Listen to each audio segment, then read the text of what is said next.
राजधानी दिल्ली का air quality index एक बार फिर से डराने लगा है। हालांकि दीपावली के तुरंत बाद हुई बारिश से दिल्ली की आबो हवा को साफ जरूर हुई थी, लेकिन हवा में फिर से पोल्यूशन साफ नजर आने लगा है।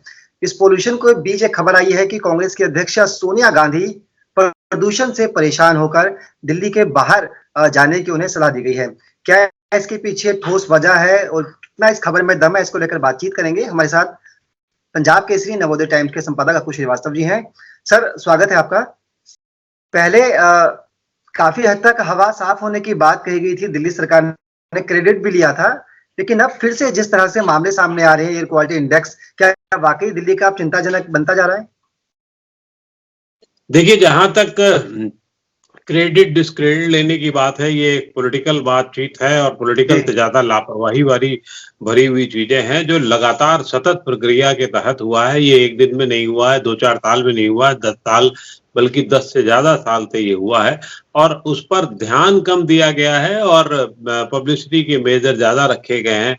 जो मूल रूप से प्रदूषण का जो सबसे बड़ा कारण रहा है वो डस्ट है और जो डस्ट सबसे ज्यादा नुकसानदेह करती है, दिल्ली में वो 30% से ज्यादा होती है, जो हमारी आपकी सड़क में और इधर उधर जो टहला करती है पूरे इसकी ये सबसे ज्यादा जिम्मेदार है। बाकी बहुत सारे कदम उठाए हैं सरकारों ने, उसका फल भी मिला है। पहले ऑड इवन किया गया था, फिर उसके बाद में डीजल वाहनों पर रोक लगाई गई, उससे बहुत फर्क पड़ा। फिर थर्मल पावर के जितने केंद्र थे आसपास के और दिल्ली में, उनको बंद किया, उससे बहुत फर्क पड़ा। लेकिन धीरे धीरे करके गाड़ियों की संख्या बढ़ती चली गई और फैक्ट्रीज को लेकर के भी बहुत सारे कदम उठाए सरकार ने। अभी दिल्ली सरकार ने भी कहा है कि दिल्ली के अंदर जो भी नए उद्योग लगाए जाएंगे वो उसमें पोल्यूशन फ्री वाले को ही योगदान होगा, उसी को हम करेंगे। बहुत सारे कदम किए गए, लेकिन इस बीच में अभी क्योंकि पिछले 1 महीने से पराली जलने का मौसम है और पराली जलाने के कारण बहुत सारा फर्क पड़ता है। लेकिन ये चीज ध्यान रखनी होगी कि पराली जो है 4% से लेकर के और 20% तक उसका योगदान होता है। इस बार गनीमत ये रही कि दिल्ली में खास तौर से जो पराली का को लेकर के दूसरे प्रयोग जो किए गए वो ज्यादा सफल रहे और पूसा के सहयोग से, पूसा ने जो घोल का निर्माण किया उसके सहयोग से पराली नहीं जलाने का भी कई दिल्ली के कुछ हिस्से में काम हुआ और वो उनको खाद के रूप में मिली।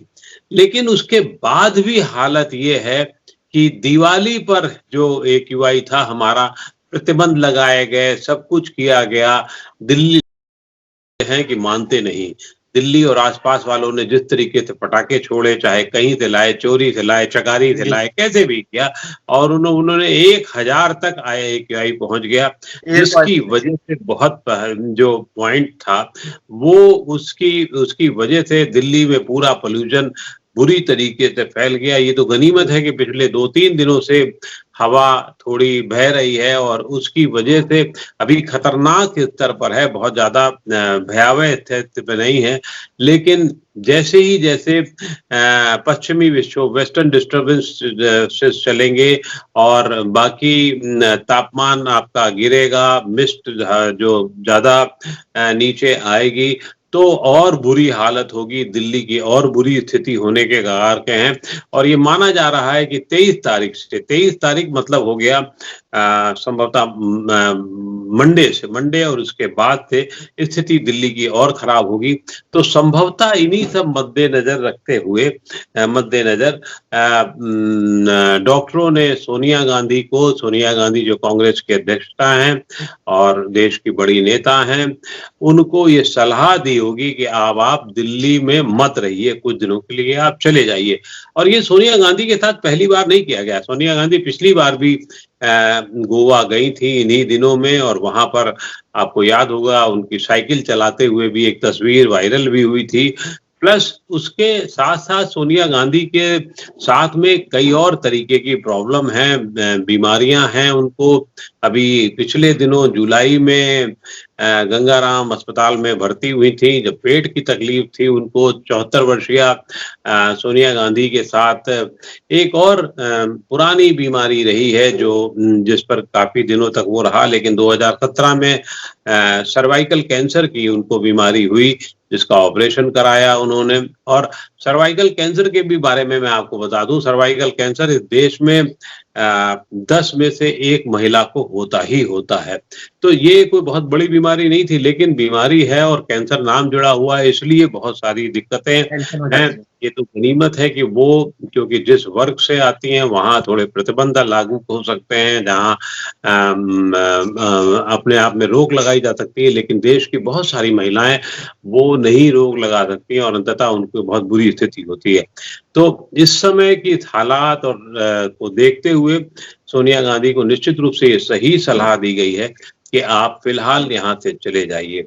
अब दूसरा सवाल ये उठता है कि सोनिया गांधी तो चली जाएंगी, लेकिन दिल्ली क्या करे, जो आप पूछ सकते हैं मुझसे, और मुझे लगता है ये ज्यादा आप लोग क्या करेंगे? मौजूद सवाल होगा।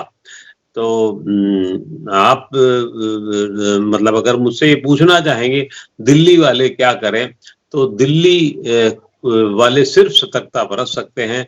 जो हर आदमी तो गोवा नहीं जा सकता, हर आदमी तो पौंडीचेरी नहीं जा सकता, हर आदमी तो चेन्नई नहीं जा सकता। तो उसके सामने यही है कि वो किसी तरीके से घर में रहे, बंद रहे, कोशिश करे, जो कुछ हो सके काम वहीं से करे, क्योंकि इस समय कोरोना को लेकर के जो भय आक्रांत चल रहा है, उससे हमें निपटने के लिए जितनी सतर्कता बरतनी चाहिए वो बरती जानी चाहिए, क्योंकि कोरोना को लेकर के जो हम लोगों ने लापरवाही पिछले दिनों देखी है और आज भी देख रहे हैं कि बाजार भरे पड़े हुए हैं।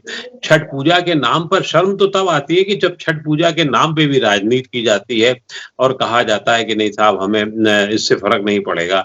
आप कैसे कह सकते हैं कि छठ पूजा के नाम पर आप भीड़ इकट्ठे होने दी जाए? ये बात सही है, ये बेवकूफी लाचारी बिहार विधानसभा के चुनाव के दौरान भी दिखाई दी, जब सभी वर्ग ने, सत्ताधारी दल, विपक्ष, सब जो है अपनी लोकप्रियता दिखाने के चक्कर में और आगे रहे और उन्होंने खूब भीड़ को आगे बढ़ाया और भीड़ ने कोई भय नहीं रखा उसने, और उसकी वजह से खुदा ना खाता करे अगर बिहार में कुछ होता है तो उसकी जिम्मेदारी सिर्फ इन पॉलिटिकल पार्टीज पे ही नहीं, चुनाव आयोग भी होगी, सुप्रीम कोर्ट पे भी होगी, जिसने उन्हें इस तरीके की छूट दे रखी थी।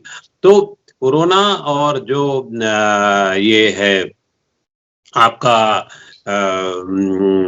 प्रदूषण, ये एक डेडली कॉम्बिनेशन है, इसे जितना बचा जा सके बचा जाए। मैं खुद जानता हूँ लोगों को, कई लोगों को जो दिल्ली छोड़ के आसपास के कंपैरेटिवली स्वस्थ इलाकों में जा रहे हैं, मजबूरी में जा रहे हैं, लेकिन सवाल ये कि हर आदमी नहीं जा सकता, हर आदमी ये नहीं कर सकता, तो ये होता ही होता है।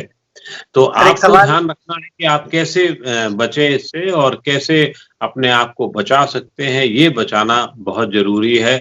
कितना मास्क लगाएं, और मास्क भी अब डबल मास्क की जरूरत होगी, खास तौर से कोरोना के लिए एक अलग तरीके का वायरस है, उसका मास्क अलग होगा, और जो धूल और डस्ट का मास्क है वो अलग तरीके का होगा। आपको हो सकता है थोड़ी बहुत उलझन हो, लेकिन उस उलझन को भगवान के लिए, अपने लिए, अपने परिवार के लिए आप झेलें और जा करके उससे दूरी बनाए रखें, तभी शायद आपकी जान भी बच सकती है और देश भी बच सकता है।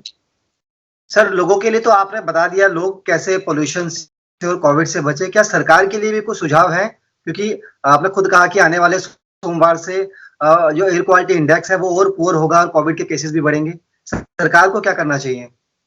देखिए, सरकार जो कर सकती है वो कर रही है। सरकार आपको सुझाव जैसे मैंने बहुत आसानी से दे दिए, वैसे ही सरकार सुझाव दे देगी।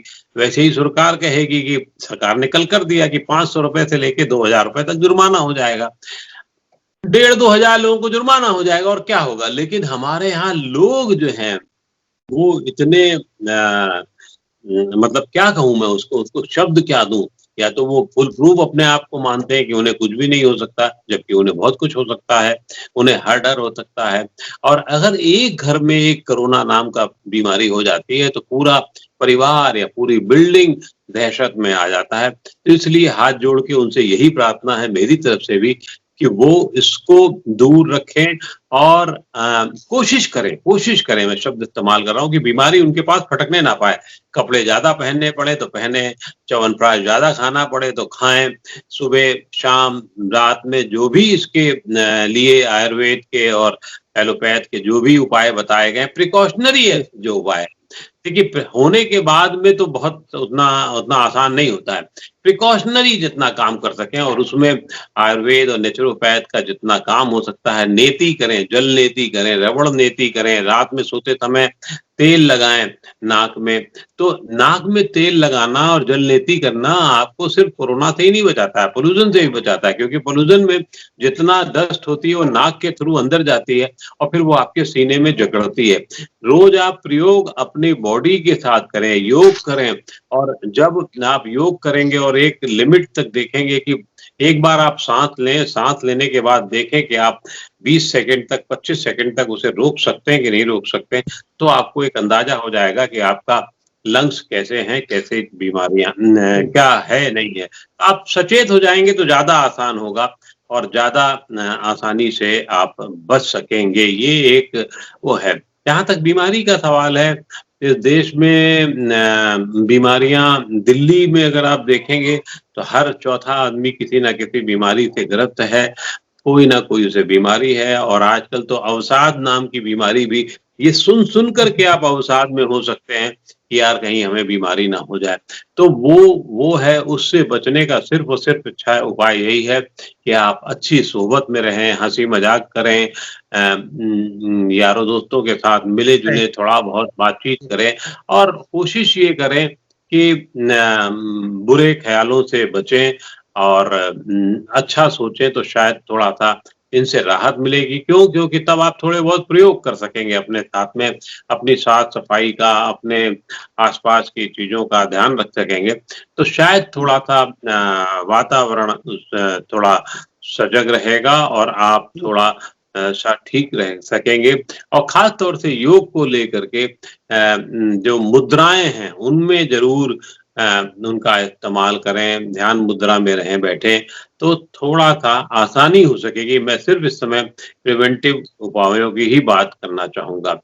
और बीमारी ठीक है, आज सोनिया गांधी को है, इसके पहले हमारे यहाँ कई राजनेताओं को रही है, अटल बिहारी वाजपेयी रहे हैं, मनोहर पर्रिकर रहे हैं, हमारे दिल्ली के 2 बड़े नेता सुषमा स्वराज और अरुण जेटली इसी बीमारी के चलते अभी कुछ दिनों पहले उनको दिक्कत हुई। तो खुदा न खास्ता करे किसी और को कोई ऐसी बीमारी लगे जो नुकसान हो जिसके शरीर का या देश का, क्योंकि किसी एक नेता के को बीमारी जो है किसी भी को भी या तो उसका परिवार नष्ट होता है और जब अगर वो पब्लिक फिगर होता है तो देश को उसका असर पड़ता है। तो इसलिए हम लोगों को इस समय किसी व्यक्ति विशेष पे कहाँ जा रहे हैं, क्यों जा रहे हैं, कैसे जा रहे हैं, इस पे ना ध्यान देते हुए बल्कि उनके लिए शुभकामनाएँ देनी चाहिए, उनके लिए अच्छा समझने की कोशिश करनी चाहिए और ताकि वो देश के काम आ सकें और हमारा हम सब लोग, हर परिवार में हर आदमी उस परिवार के काम आ सके, देश के काम आ सके, यही हम चलिए कामना सर, कर सकते बहुत सारे आपने टिप्स दिए, घरेलू नुस्खे भी बताए कि कैसे खुद का ख्याल रखें, जरा दिल्ली के बाहर नहीं जा सकते और दिल्ली में रहना भी आपके लिए ज़रूरी है। तो उम्मीद यही है कि दर्शक आपके टिप्स पर ज़रूर अमल करेंगे और अपनी सेहत का पूरा ख्याल भी रखेंगे। बहुत-बहुत शुक्रिया सर बातचीत के लिए।